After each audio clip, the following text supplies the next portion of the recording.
Greetings, travelers. Greetings, travelers. How y'all doing? I ask that every time. I don't know. I hope they're sitting in their car going, "We're great, Mark." Yeah. Well, we're doing a lot of lives now. We're trying to get back on track for every other week on the lives on Thursday nights. So please tune in on YouTube or Facebook or wherever you want to watch us. And we appreciate you. So I guess I'm just used to that now. So how have you been? Good? Everything's been good. It's been good. It's fun. We're getting ready to go into event season, and we're really trying to finish the finishing touches on Dark Heart of Appalachia. So we're a month behind, gang, but we promise you it'll be worth the wait. This one's huge. We did that last trip to West Virginia. I was able to get some last minute, replace a couple photos that I wasn't 100% happy with. So a lot of fun. But Erica, we do have breaking news. Breaking news? Yes, breaking news. We lost an important member of the cryptid family, the Hodagzilla. Dagzilla to his friends is a giant inflatable hodag that has been at every conference that I think we've been to. It was at Mothman Festival. It was at the Hodag Festival, of course, and a bunch of the other Bigfoot conferences and stuff. The giant, beautiful, inflatable hodag bit the dust last weekend at an event, and they are now, the Hodag store, who brought it everywhere, are now allowing you to sponsor the production of the new one by buying bits of the old classic Dagzilla. Oh my goodness. For $12, you can get a piece of vinyl plastic from the old inflatable and a certificate of authenticity from the Hodag store saying, please, thank you. And then that helps them buy the new one. So I think that is probably one of the most adorable things in the world. It says, on May 17, 2026, Dagzilla was lost during a powerful windstorm at the Hodag Heritage Festival after 50-mile-an-hour wind vibe check from Mother Nature. Well, I guess it might have been about time for a new one. So I know that we, Eerie Travelers, have sponsored because we need to bring these to life. Yes, and we've ordered our piece. I'm hoping for a spine or a horn, but I'll take whatever. We'll put it in the cabinet of wonders back here. Yeah, I mean, it's funny. They had another windstorm when we were there. What, 2 years ago was the windstorm that we had? Yeah. That was part of the problem. Was it was blowing around all the pollen and dust for you and me. Yeah, I think it's the Hodag's breath, because they've had the Hodag at CryptidCon and it caused a fire alarm. They had the Hodag at the Frogman Festival, and it caused another fire alarm and an evacuation. So, the Hodag's breath is what's causing all that. The curse of Dagzilla. Dun, dun, dun. We'll do a whole episode on that. We're not, but we could. We could. What are we talking about today, Mark? Well, I would like to talk about something we brought up a bunch, and that is from the dark corners of Appalachia. We've been writing about it in the book, but I think we need to do a deep dive on granny magic. Ooh. So many people talk about folk healing, plant medicine, and things like that. I just thought it's time to dive in. So I love that. Okay, where are we beginning? Okay, well, right here in the Appalachians. Now, before there were doctors in the hills, the people turned to... There was a time before there were doctors? What? Well, the early Scotch-Irish were coming over here. The English, the Germans, and the Africans had came over, and they all carried little charms in their pockets. They had their little prayers. They had root work in their blood. They took it into these deep hollers. And most of all, it was the women, the grannies, who kept them alive and wove them into new. They were the midwives. They were, the healing ladies. But they also kind of followed what the Cherokee and the Choctaw and some of the other natives, they'd see some of them and they would adapt their stuff into what they knew. You mean they'd acquire knowledge? What? Yeah, exactly. And then use it? Yeah, it's like like a dim sum bar. You take what you like and leave the rest, like a salad bar. A lot of them knew basic things like used catnip tea for hives, sulfur in the shoes if you had flu. Was it comfrey to knit broken bones, I think was one. And you suck a peppermint, it'll cure your stomach. And then witch hazel could heal wounds or sore spots. And this is all stuff that was handed down mothers to grandmothers. And then again, watching the Cherokee digging in roots, stuff like that. So this is stuff that just crossed bloodlines, though, as it would go mountain knowledge to mountain knowledge. So there were some other fun ones like tying a red thread around a child's wrist to stop bleeding. And it would be... I feel like that one maybe does not have a lot of merit. Right. Some of these you don't know, but like the peppermint I get, because if it is a thing that if your stomach is upset at doing a mint or whatever, we'll do it. Also, I know, for instance, in this was when my kids were in school, the schools would ask for peppermints during testing season to wake them up in the morning. Yep. And some of the, if you taste an antacid, they sometimes have a little bit of peppermint in there. But, they might use bloodroot for red dye, but they also might use it on a poultice. I remember my grandmother used to go out and get sang from the woods. I didn't realize it was ginseng. So she just called it sang? Sang. Yeah, so go and get that sang.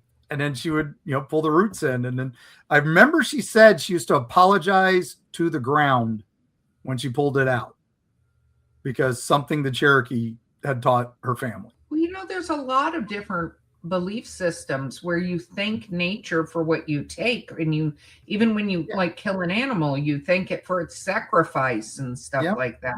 I mean, some of these are basic, boil this root, drink this tea, speak Psalm 23 over your pot while you're cooking dinner. And then others were very strange, like walk backwards across running water at dawn and it will leave your sickness behind you. That's supposed to be for a bad cough. You got to wonder who thought of these things and whether or not they believed them at the time, or if they were like, let's just see how many idiots we can get to do this. Yeah. Well, and like I said, the grannies all had their Bibles, and then they had their charms and superstitions from the old country. And so you had faith and folk magic just kind of, they'd never really been practiced separate back in the old country. So when they got here, with the New World, the preachers were thundering about witchcraft, remember? And and it was like, so they started pushing the poor granny magics to become more isolated. And so they went deeper into the hollers. And so, well, it used to be believed in a lot of, and still is in a lot of religions, that the power for the healers and the medicine women and the sages and the druids, like, came from the gods and their belief. It was only a certain sect that decided that God would not believe in anything else, which just doesn't make sense to me at all. So, yeah. And they were trying to change it into so that they wouldn't get persecuted. They all, they saw what happened in Salem. They would pray us, trying to help pray out a fever. They took the Bible under their pillow, but then they'd hang the bag of dried herbs above the bed, and then they'd recite a psalm, but then they would do the secret ritual that her great-grandmother had taught her from the Scottish Highlands. And that would have been called a spell, but it was blending Christian prayer with the folk magic. And so it wasn't corrupting it. It's, it was kind of a survival technique, right? This was just avoid persecution. And it's also like use everything possible, try everything. I think that's still true. Like, we have so much great medicine today and so many great ways of doing things, but at the same time, herbs and, tinctures and all that kind of stuff is still a valuable resource for holistic medicine. Yeah, and then we had the German immigrants brought the bracare, which is, was kind of like a powwow tradition. I was going to say that 5 times fast. Yeah, exactly. My German's not very good. Sorry, Mr. Blessing. I only took 6 months from it with you. One semester. Let's see. African families, they were using the root work, and they were, conjuring stuff as well. And that kind of added to it because the slaves and the freed slaves were would break into these hollers as well to avoid persecution. And especially in like areas like West Virginia and Northern Kentucky, which tried to stay neutral as best they could in the Civil War, they were the first ones to accept these folks into the hollers and stuff like that. And then again, they caught on the magic. This old lady knew how to cure a fever and all that. So it becomes this big melting pot of magic, which is why it's awesome. But then we have the dark side, because not every practitioner was a healer. No. Every hollow, every crooked road, every foggy bottom land had stories about evil witches who worked harm, women or men who could fix you with a curse, sour your milk with a glance, or make your child waste away. Wouldn't that be an amazing power, that to be able to sour somebody's milk with a glance? That would be amazing. I love Oreos from you. You could just look over and be like, and that would be it. There was this one tale from my area of Eastern Kentucky. There's a woman, she could ride a man at night like a horse, and she would steal his breath, and as she sat on his chest like a stone, and she would leave him exhausted with no memory save that crushing weight on her chest. And my mama said to turn your shoes upside down at the foot of the bed, and a witch cannot cross leather turned against her. So for years, I left with my tennis shoes crossed under the bed. Until you realize maybe that's why I don't do that. Maybe not doing that anymore might explain some of my health issues. I was going to say, maybe we have different definitions of ride. Yeah. And just saying. Well, and in South Carolina, the Gullah culture had the boo hags, which I didn't learn about for years later, that ride on people, and they're women who ride on the backs of men and drain their life out of them. So one of the spots in West Virginia, talk about that curdled milk, there was this woman who was literally called the sour milk woman, and she would curdle your milk. The counter spell was pretty brutal but simple. Is just you heat a horseshoe red hot and drop it in your butter churn, and if the witch is near, she'll scream. And if she screams, well, you know who it is, and just keep your distance. That seems like that wouldn't be good for the butter. No. Am I wrong? Like, that seems like an inappropriate use of butter. Well, you're just wasting one jar of it, but that's a lot. That's a lot. That's a lot of butter. Churning butter. Okay, I did that one time at one of those like camp things or whatever the heck they are. That is not an easy thing to accomplish. No, not at all. So, well, before I get into any more spells and hexes and stuff, we'll do that after the break. We need to talk about, the elephant in the room, and that is the Bell Witch. We've had a bunch of people I didn't even realize we had an elephant in the room. The Bell Witch, isn't that the one that has a cave? Yep, and I'm going to say why that's not really a part of it. But okay. Going to piss some people off with this one too. I can't help it. So, all right. You are on a streak right now. I'm just debunking a few parts. All right. So, okay, go for it. All right. So we're in Red River County, and they still talk about this story, the story of the Bell Witch. It was a poltergeist who ruled a Tennessee farm with terror and a voice and kind of a cool wit. I kind of like this ghost. All right. So way back machine time, 1804. You ready, Erica? Yeah, 1804. Okay. All right. So John Bell Sr. brought his family to this stretch of land along the Red River. So it's 320 acres. Good soil, quiet woods. Life was good. Life was peaceful. Children were growing up. But by 1817, 13 years later, something started. Okay, it started small. First, there was some weird animals that they would shoot at, and they would just disappear. One was a giant wolf that may have had two heads. They shot it, and it just vanished in a puff of smoke. Okay. There was a giant turkey that was walking weird. They shot it. It vanished in a puff of smoke. Probably the most famous one was a dog with a rabbit's head. And that's Carrie's illustration I'm throwing up on the screen for the video, folks. Yeah, kind of a wild thing. Again, shot it. It disappeared. And things just happened outside for the most part. They heard raps on the house, but nobody inside.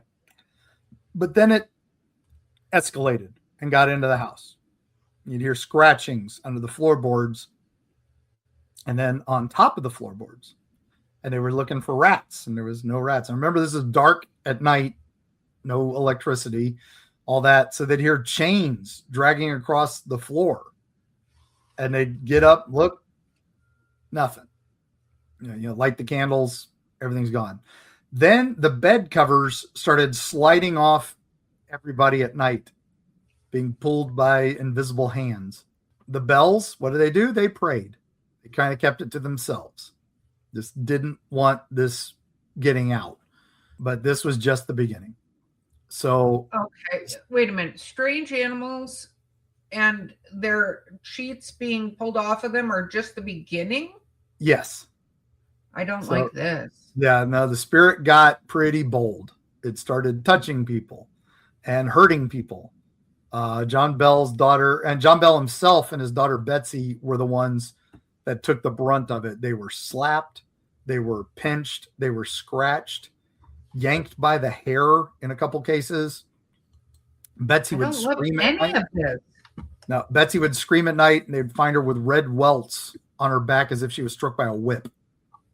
Wow. And okay. Yeah, this thing got even weirder because it got a voice. And then it started talking. Yes. It got louder and clearer, and everybody could hear it. Sometimes the whole house could hear it. It said its name was Kate. And Kate knew stuff that nobody else should. She was repeating sermons from churches miles away. She would recite conversations people had had somewhere else on the property that was in secret. And then she would taunt the children. She would mock them and call them names. And then when they would pray, she would just laugh at them. But she seemed to adore Lucy Bell, John's wife. She called her a good woman. She sang hymns to her when she was sick. And then there was fruit magically appearing on the table when she was too sick to cook. This ghost definitely had a favorite. So word of the haunting spreads everywhere. And curiosity seekers start coming from everywhere. The most famous one is General Andrew Jackson, who was a friend of John Bell and future president. He was a seasoned soldier. And the legend goes that Jackson arrived with a wagon full of men, guns, barrels of powder, bunch of bravado. They were ready. But the moment they neared the Bell property, the wagon froze and it was locked tight as if somebody was gripping it. And then a voice drifted that said, "You may enter, but I'm going to deal with you later." So Jackson's men were like, "Please, can we go? We don't want to be here." They were following the Erica train of thought. Nope. Yeah, I was going to say no. All right, so Jackson supposedly went in, and then by dawn, he came out with the famous quote, "I'd rather fight the whole British army than the Bell Witch." By 1820, Kate is finally telling her purpose. She says, "I want John Bell dead. This is the man that must die." Wow. So, now his health started declining. He had a sickening of the mouth. He had mysterious fits. He had some sort of creeping paralysis, they described.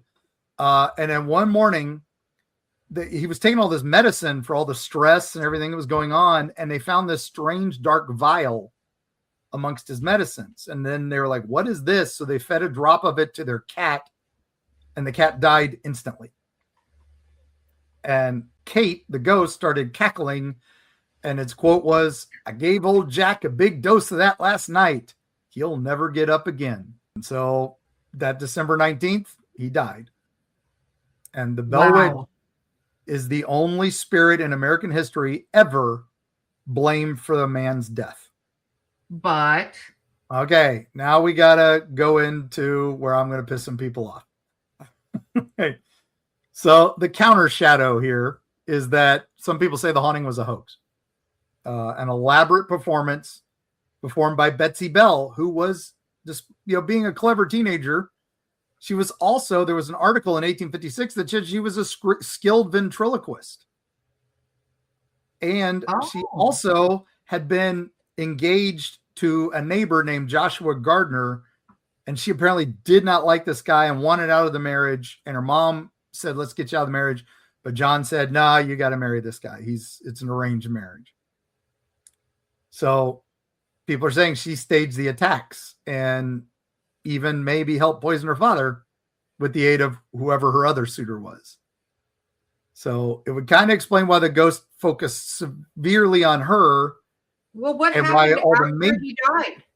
Did the ghost go away after he died? Pretty much. Story goes it did. Wow. Now, the other thing is, as most historians will tell you, Andrew Jackson was never at that farm. And you mean he wasn't besties? Well, they were friends. They had corresponded, but it doesn't look like he ever corresponded anything about the witch or anything like that. That's just finally, I think that's just a legend that grew because a ghost story always tastes good if you've got a celebrity with it. That's our cosplaying ghosts, right? Yeah, so, exactly. All right, so next we got to go to the book about this. It came out in 1894. A newspaper editor named Martin Van Buren. Wait a minute, know that name. His last name is Martin Van Buren Ingram. So Ingram Publishing. So yeah, but he wrote an authenticated history of the Bell Witch, and it becomes the backbone of the legend. And he claimed he was quoting John Bell's young son's diary, but no one else has ever seen that diary. And it seems like he just wrote this kind of Victorian era ghost novel that was just capitalizing on the name and the story and the legend. Now, the big thing, though, is this chemistry professor from P State University. He said, arsenic. It's a common medicine, pesticide, and tonic of the time. And his paralysis, his convulsions, his coma, and it just fits arsenic poisoning perfectly. So that mysterious vial was an arsenic tincture. It fits the description. So somebody poisoned him, or maybe he just took too much arsenic and the legend grew from that. Well, that, or depending on who was helping him with all his medicine, if it was his daughter, and he didn't realize, maybe she intentionally poisoned him. But it's very much better instead of it looking like that to be the witch. That's very clever, actually. Agreed, right? That's so what is the cave of the Bell Witch? What is that? Okay, there's this cave on the property, on the original Bell property.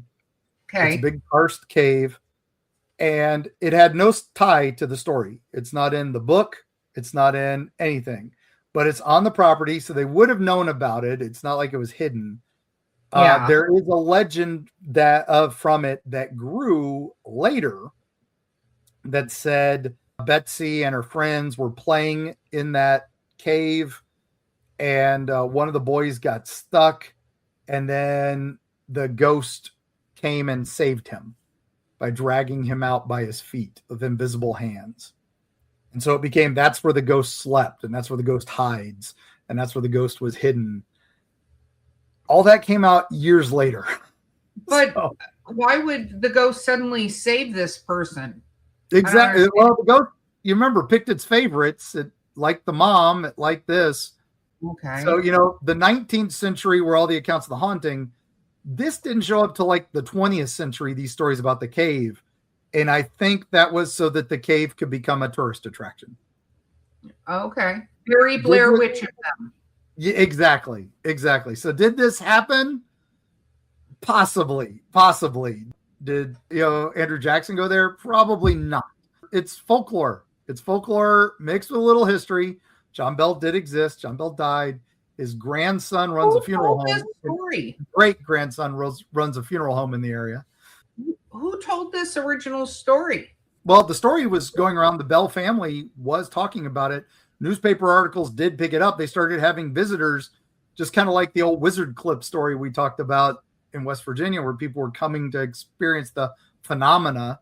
But it was that novel or the book that Ingram published that was the authenticated history of the Blair Witch, or Bell Witch. Sorry, you said Bell. The Blair Witch. That's a Freudian. We're gonna go there after the. We're gonna go there after the break. Trust me.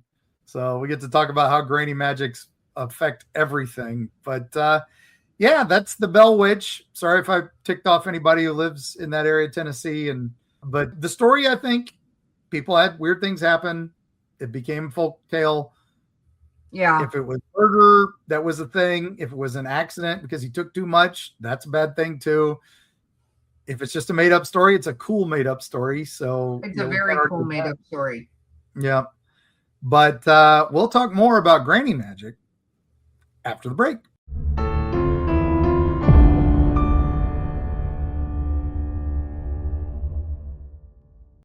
Prepare to be devoured. The Wolves of Wharton is a 6-part complete book series by Eerie Travels producer Bo Lake. It has been called dark and visceral, steamy, dramatic, and a fresh take on the werewolf mythos. If you like action, adventure, a large serving of body horror, and some steamy relations, the Wolves of Wharton series is for you. Pick it up wherever books are sold, or at linktree.com/Bo__Lake. Most know Florida as the land of endless sunny beaches, but the state is home to numerous eerie legends and mysterious creatures. The Everglades is home to the elusive skunk ape. In Key West lies an uncanny doll reputed to have a life of its own. Join Mark Muncy and illustrator Carrie Schultz as they uncover the history behind the state's creepiest stories in unusual locations. The Dark Side of the Sunshine State, presented in Eerie, Florida, from History Press.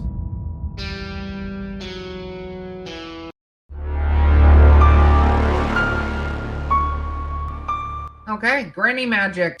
The grannies knew the woods like you know your own kitchen, right, Erica? Yeah. They know everything. They know which leaf broke a fever, and they were very simple things. And since we just had our drink there at break, Granny's fire cider was one that I used to read about a lot, and I kind of agree with it. So cold or flu season, we've got our emergency and our extra vitamin C pills. But what the wise women did, was they had a fire cider, and it was always steeping in their pantry. It was spicy, it was sour, and it was meant to knock the sickness right out of you. So it sounds like fermented alcohol, and I love it. It's very much the cold medicine of its day, right? The NyQuil of its day. So here you go. The ingredients were generally chop a jalapeno pepper, lemons, red onion, so I'm already out because I'm allergic, turmeric root, horseradish root, ginseng root, black peppercorns, a cinnamon stick, cloves, herbs like thyme, rosemary, and of course, garlic. And you layer everything in a 2-quart jar with the fresh herbs, thyme, rosemary. Then you pour vinegar all over it until it's covered. Seal it with parchment paper under the lid, and then stash it in a cool, dark place for 4 weeks. Then you strain it and then bottle it. Now you can sweeten it with honey, but you were to take a small 1/4 cup or maybe 3 tablespoons a day when you got cold. And it's supposed to keep the chills at bay and keep you from getting a cold. Wow, that sounds terrible. Yeah. I'm like, I think I'd rather take castor oil. But I'm back to my hot toddies with the lemon and the cinnamon and the I'm good. Whiskey. Okay. So there was the burn chant. Okay. This is if you burned your hand on a cook stove. You didn't go get the salve right away. You got this. So she would hold her hands over the burn without touching it, moving in a slow counterclockwise circle. and she would whisper this charm 3 times. Come, 3 angels from the north, take both fire and frost.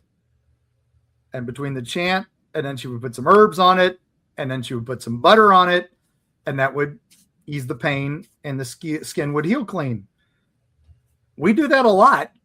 We just don't do the chant with it. So maybe try that next time you burn your finger when you're pulling something out of the air fryer and you forget to wear your gloves. Well, ironically, I did burn my finger working on my porch. So had I known. Had you known, I burned my finger on the air fryer. So there we go. There was a chest of stuff, right, that they could use. They had a cure for everything that ailed you. For a headache or fever, they boiled willow bark into a bitter tea. It was like nature's aspirin. For deep gut, they would mash yarrow leaves into a poultice to stop bleeding and to fight infection. And that comfrey, they called it knit bone to speed healing. It was just, they would wrap that around you. For a cough, horehound tea or simmered onions with honey. These all sound not bad. Bellyache, you had peppermint, spearmint. And then if you broke out in hives, that catnip tea that we talked about earlier. So if they were sick, they also knew something might be out of balance of you mentally.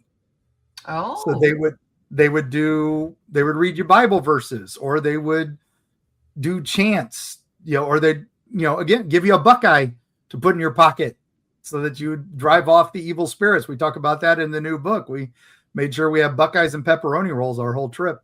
They have to watch the sky. They had to become astrologers a little bit and weathermen, because they had to know when to pull out plants, which part of the tide was going, even though they were nowhere near the sea. They just remembered that from their old days. So you didn't know if the moon was waxing or full. They knew which crops grew above the earth, which one didn't. The moon's growing light was able to plant, pull that energy out when they pulled out the plant. And, from a survival standpoint, you'd have to pass down this knowledge from generation to generation, because otherwise you wouldn't, you don't want to have to relearn all these things. Yeah. This is stuff that was handed down. They knew, pick up the roots and the tubers when the moon was at its darkest, because that was leaving the energy in the ground. And blackberry leaves, I remember, had to be picked under a waxing moon. But ginseng, my grandma was going to get sang, it was under a fully dark moon. Had to be a dark moon. I don't know why. Wasn't able to find that. I looked that up. That might have just been a mammoth thing. All right. So moon rituals for healing. Okay. So if you want to craft a powerful healing salve, you time your work by the moon phases. So new moon was, you set your intentions. Decide what sicknesses you want to drive out, what health you want to call in. And then when the full moon was there, it was for culmination. You charge your remedies, use the moonlight, strongest light, and they would leave a jar of oil or herbs out on the windowsill overnight during full moon. And then they would let the light seep in, and some called it a blue moon wish jar. I've heard that a couple times now. And they filled it with the roots and the written petitions of the things they wanted gone. And then they would bury that at a crossroads, and they would dig the hole with a blessing stick. So that's one of the things I heard. Well, that's way better than crossroads demons, huh? Yeah, exactly. This works. Now, some are specifically tied to the moon again. Certain herbs like mugwort. Okay, that was one of them. That's handy for helping regulate a woman's cycle, according to the midwife grannies.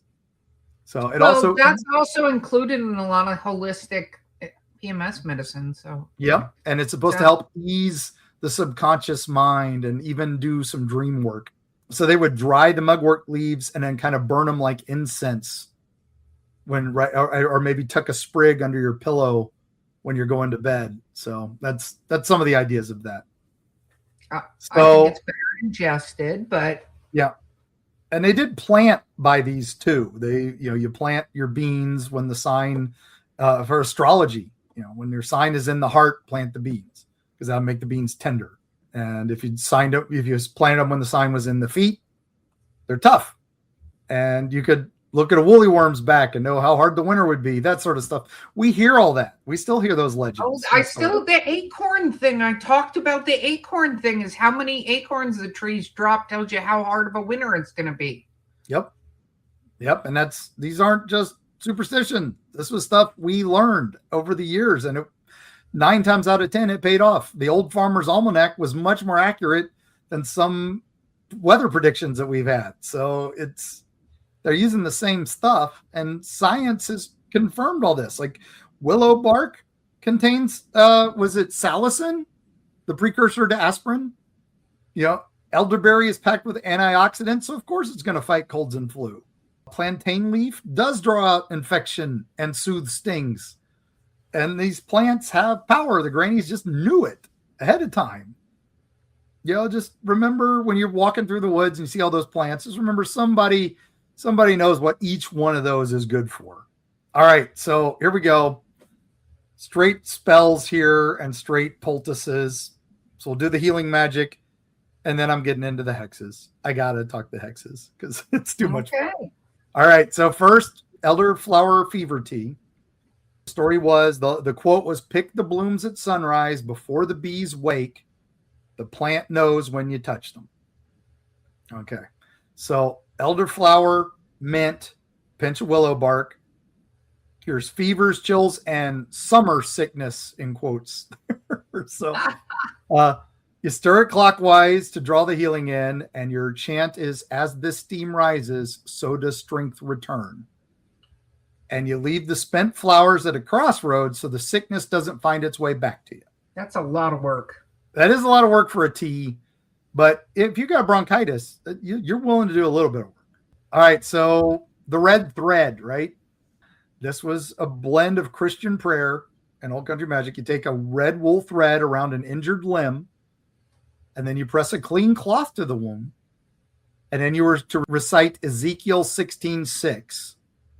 That's the modern version, but if the old version was, you said the charm, just blood I bind thee, stand still as the mountain, rest as the stone. And then she would swear that the thread holds the life in. Again, okay. I mean, I'll allow it. Okay. So sassafras cleansing wash. This was for bad luck, nightmares, or, quote, a heaviness that ain't yours. So I like that. I think that's depression. So you boil sassafras root and pine needles, and then add a pinch of salt. And you let that cool. And then you wash your hands, face, and back of the neck. And then you had to make sure you threw the water out at sunrise. No sooner, no later. And then when you did that, you say, what clings to me, go. What follows me, fall. I now walk clean. It makes me wonder how much of this worked because it was intention and people 100%. And then I'm sure it didn't work for some people who had legitimate, actual diagnosable depression. Oh, yeah. Yeah, no, I agree. But also, like I said, you get out of it what you put into it, just like we've always said. The one my mama made was a ginseng tonic. I don't even know what it was. She said it was Cherokee lore, and I'm assuming it's settler folk stuff too. So she would get that slice of fresh ginseng or sang, and then she'd add honey and water to it. And then she said, drink this before you work or if you're going on a long trip. And then you would leave a coin or a bit of tobacco at the base of the plant where you dug it up as thanks. And she would say, take from the mountains, give back to the mountains. Was the quote. And that's what most mountains need, was them their tobacco. Yep. Now we get to the fun stuff. Okay. The hexes, huh? All right. The hexes. Yeah. So we got to look into the shadows here. So as every medicine has its poison, mountain magic has a dark side. Only the Sith believe in absolutes. So these are folk witches. They weave malice and use the same roots, but they whisper curses, and they could ruin your harvest and bring a strong man down. And man, talk about a spiritual battleground, right? This was Oh, curse was serious and they were complicated. They needed intent, they needed knowledge, and they needed what they called a tag lock, which is a personal piece from the intended victim, right? So first, the tag lock is you got a target and you got to get a piece of them. They try to get a lock of your hair, your nail clippings, a scrap of your clothing, and they could wrap it in roots and bury it, and that would slowly make you sick. And so the simple precautions were taken. You would bury your hair clippings instead of throwing them in the trash. You would do stuff like that. Now, the second substance is graveyard dirt, often used in conjuring. Take it from an unquiet grave or a criminal's grave, and you can mix that into any of your powders to bring chaos and misfortune to whoever you're praying against. Now, it also had a double edge because it could be used for protection from restless spirits. So, double purpose there.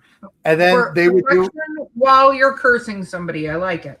Well, that was protection against it. You could use that again. There was graveyard dirt for good reasons too. All right. So candle magic, we know, use mountain candles for everything from prayers to bindings to rituals. So an evil witch, of course, would use a black candle, carve the name of her victim into it backwards. I don't know how you carve backwards into a candle because it would look the same either way. And then you burn it and you speak a reversal of the blessing, because basically you're turning the light out on that person.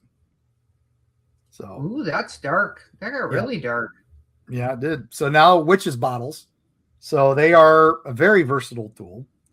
Most were often used as like a decoy for their own protection, or they would be filled with bent pins, urine, shards of glass, and they would trap the curses to send you, so you couldn't get rid of them.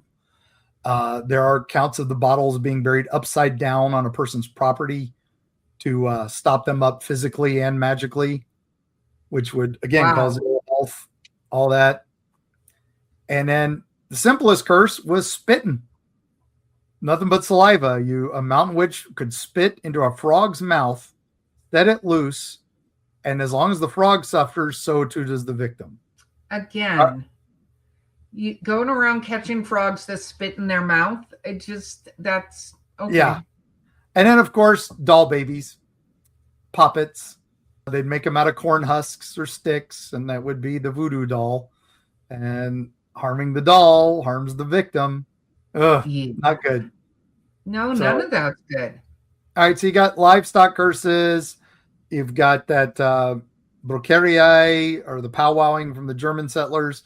They could use it opposite to bind or tie a person's limbs, which would create lameness or paralysis. Just a fouling the luck of a person. And the Devil's Run is where a practitioner of dark power would run their own blood into a creek while reciting a backwards prayer, and then they would command that water to carry the disease to their rival or whatever. Well, that legitimately could work depending on the circumstances. I mean, not having to do with the curse, but having to do with, that was one thing that helped, with, what was it, the Spanish flu or the bubonic plague or something like that? Yeah, something like that, yeah. And they used to throw raw meat into castles to poison them out. And so then the last thing, of course, is the blasting rod or the blasting stick. You would carve a stick, speak a curse over it, and then lay it in the path of a traveler. And if the person walked over it, it would blast the victim with illness or madness, not like a fireball. Just imagine an IED device, but for curses. I like that one. It seems like the Loveland Frogman might have gotten wise to this as well. Yeah. So now, of course, we talked about Spearfinger in our book. She's considered a witch, even though she was more of a shapeshifter made of stone, but she was also known as a mountain witch.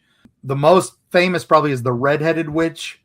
She's a red-headed Irish witch known as Red Emmy. And she fled from Ireland to the Appalachians. And when she was scorned, she laid a blood curse on the man and his lineage. But this kind of blends in fairy curses because her bloodline ended, but the fairies continue the curse on that bloodline and anyone who becomes entangled with that family business wise or in romantic wise. Sounds very practical magic like. A lot of this stuff pop culture blends in from this, right? There were some other ones like the witch balls. You made those out of animal hair, wax, plant fibers, and then roll them over the body of an afflicted, and it would draw out the curse. And then when finished, you were supposed to burn the thing away to get rid of the malefice in it. But evil ones would grab those before they could get burned and would use them on others. So that sounds very familiar. Again, you take the blankets from a sick household and put them in the household of somebody you want to get sick. So yeah.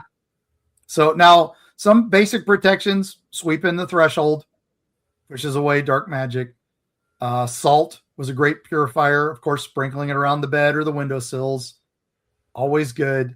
The witch ball, again, you could put that. You'd use shards of blue or green bottle glass, and then you put your own hair in it or your target's hair if you're going to make it as a weapon. 3 rusty nails, and then soot from a chimney, and then a drop of your own blood if you're protection, or a drop of your victim's blood if you're using this as a weapon. And then you put it in the jar, seal it with beeswax, and hold it up to the moon. And you say, what you sent, I send back. What you wished, I returned.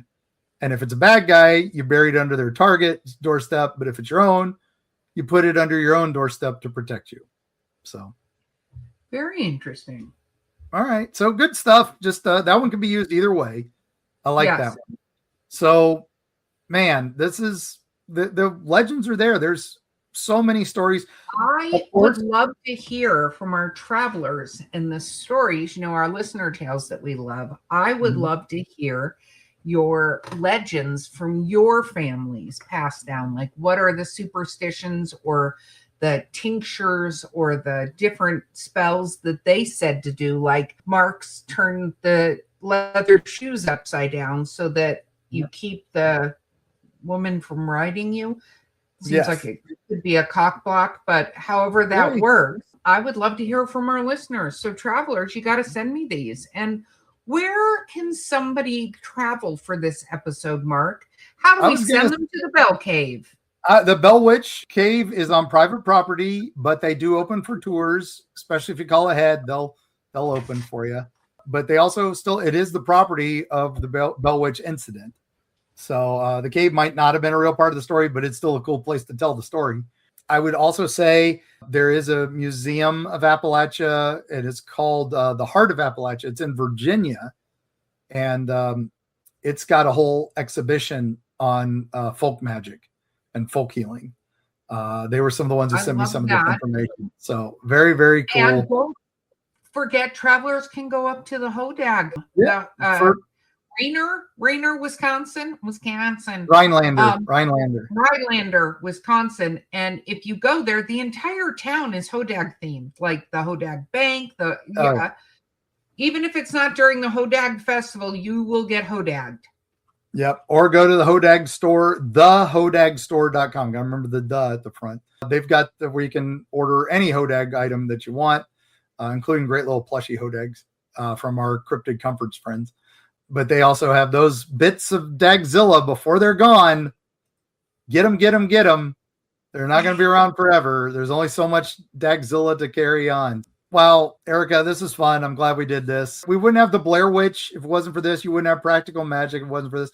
We wouldn't have Witches of Eastwick if it wasn't for this. The movie The Witch was basically a lot of this mixed with old Salem witch trial stuff.